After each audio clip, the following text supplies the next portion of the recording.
So we will discuss how to create three statement financial model in Excel. So if you remember, in the last video we discussed about how to create profit and loss forecasting. So that tab includes assumption and a three statement model. But in this video we will complete a whole financial model which includes balance sheet, cash flows and profit and loss. So we already built the income statement for a three statement model, so we're gonna just review that and move forward with balance sheet and cash flows.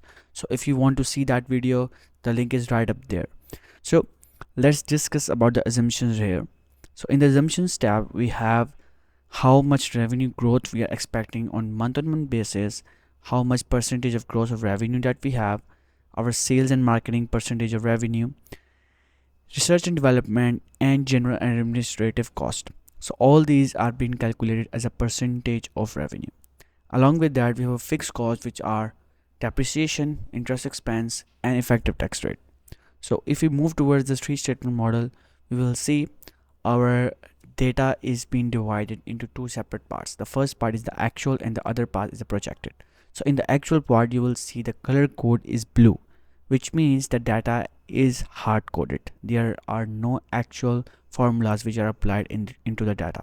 So the revenue is being on a continuous trend, and we have projected the revenue based on a simple formula of month on month growth, and after the projections month it is increasing based on the percentage that we have set up in the assumptions tab.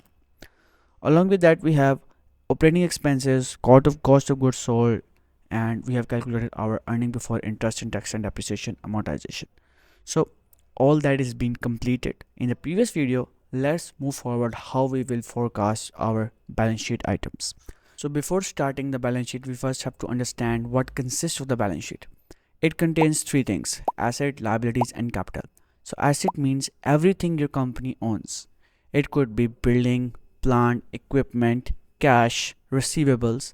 So all that stuff that you own are assets. Liabilities means the amount that you owe to the other people, like banks, like loan. So all that stuff is part of accounts payable and liabilities. So let's move towards the capital. Anything that you invested particularly in your business is part of capital. So these three things should be equal to each other. So the formula would be assets is equal to liabilities plus capital. So the balance sheet should balance. After that, we will move towards the cash flows, which shows how your balance sheet and income statement will affect your cash position. So it will show you the breakdown for all the items in your cash are being affected by balance sheet and income statement items. So let's move towards your screen. You will see that all the data that we have are being hard coded in the balance sheet for the actual months, but only one thing is in black. So that one thing is cash, which is being connected towards the cash flows closing balance right up there. So before we move forward, let's first understand that how the cash is being calculated from the cash flows and then move towards our balance sheet items. So our cash flows consist of three things: operating activities, financing activities, and investing activities. Operating activities are all the core activities of your business. So it could include the change in current assets and liabilities, which will have account receivable, inventory, other current assets, accounts payable, and other current liabilities. So we will record the differences between the opening and closing balances and find out the changes, because that change is going to affect our cash balance. So how does the operating activities calculates? So operating activity starts with net income, and we will add any non-cash expense item which starts with depreciation. So depreciation will be added back. Along with that, our accounts receivable, accounts payable, inventory, and other assets which are affecting cash will have the changes in the operating activities. And then we have investing activities. Any amount of money that you're invested in your business will be part of investing activities. And the financing activities means you're financing your business through either loan or either equity. So all the equity that are being inputted into the business by the owner or other creditors will be part in the financing activity. All that summed up will then be used to calculate the change in cash, which we will add up and calculate the closing balance of cash, and that closing balance will be part of the balance sheet. So all this is being calculated, but the main issue that we have is the error checks.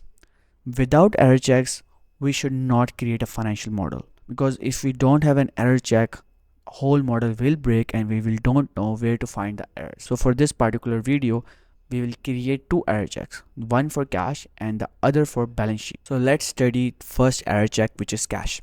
So cash closing balance in the balance sheet should match the cash closing balance in the cash flows, so which is accurate for the actual month. And for the balance sheet, it should have assets is equal to liabilities plus capital.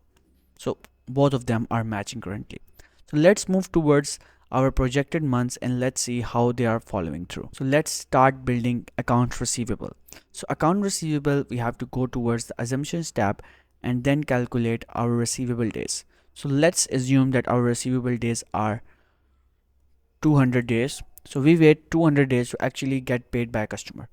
So copy this till the end and make sure the color is blue. So is equal to,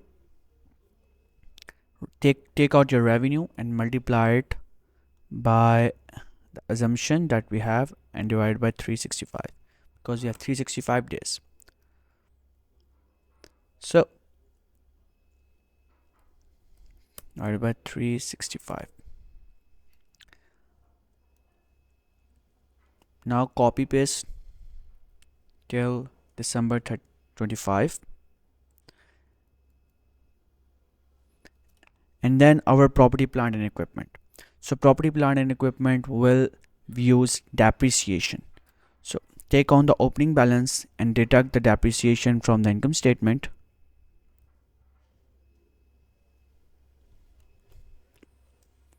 And then copy paste and move towards the inventory. The inventory would be the same the way we calculated the receivable days. So move towards the assumptions tab and take out the inventory, which is like 180 for suppose, and paste it till the end. The color should be blue. So the inventory would depend upon cost of goods sold. So take out the cost of goods sold, multiply it by inventory days divided by 365, enter. There we go. And the other current asset, we will assume that it will remain the same. So we will apply the assumption of a prior month. So is equal to, so the only thing which is left is cash, which we will do at the end when we will be completing our cash flows. So accounts payable will be first adding the payable days. So let's say our payable days are 150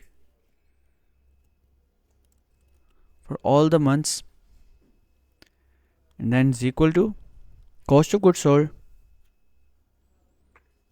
multiply by payable days divided by 365, and we got our value.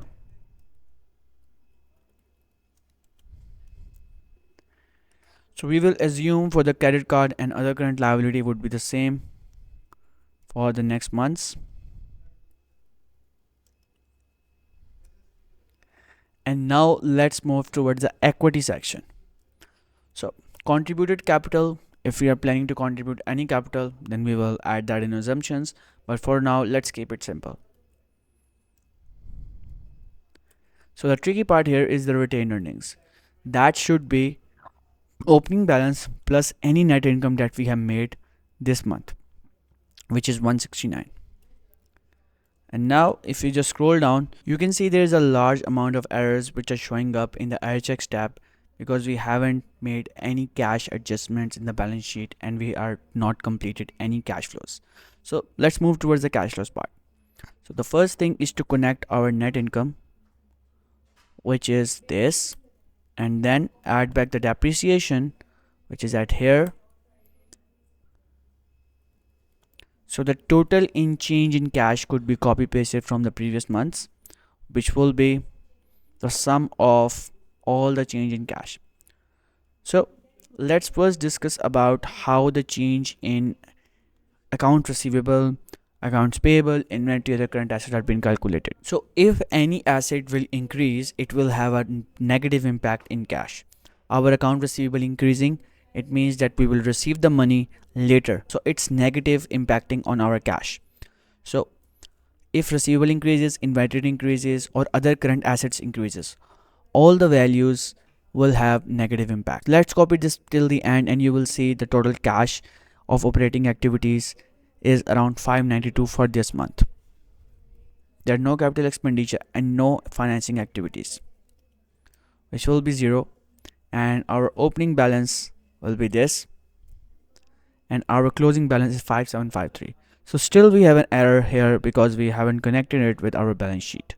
So is equal to the closing balance of cash, and boom, you will see there's still no errors left. So what else is left? We just need to copy this and paste it till December 2025, and everything should work through.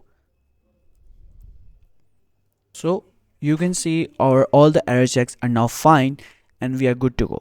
So balance sheet cash flows are literally the backbone of your business, because you're just not focusing on the profit.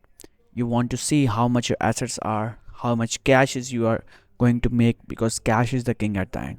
So I hope you understand everything in this video, and let's see you in the next one. So if you have any issues understanding this, please let me know in the comment. I will reply.